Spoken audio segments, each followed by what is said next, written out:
معانا اخونا من رئيس الشيشان، نقولوا باستمرار لاخواننا في الشيشان ان المسلم الشيشاني يكون مواطن روسي في دولة ذرية قوية افضل من ان يكون في دولة قزمية ضعيفة لا تسوي شيء. المؤمن القوي خير من المؤمن الضعيف، هيك النبي يقول.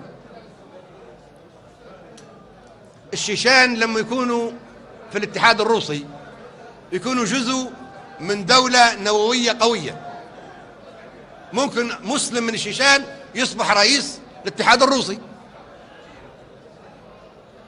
إذن ما جدوى الانفصال في الشيشان.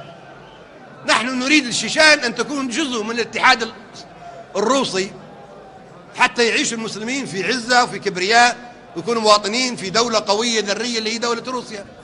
نفس الشيء الصين، المسلمين الذين في الصين يجب يكونوا مواطنين الصينيين في دولة قوية، دولة الصين العظمى.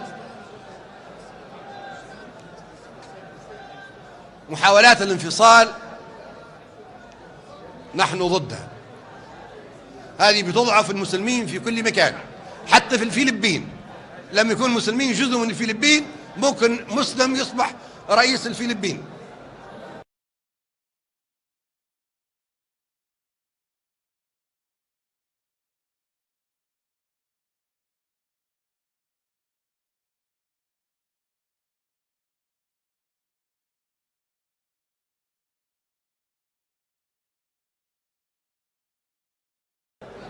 أما مندناوة لا تساوي شيء بعد ذلك أمام الفلبين.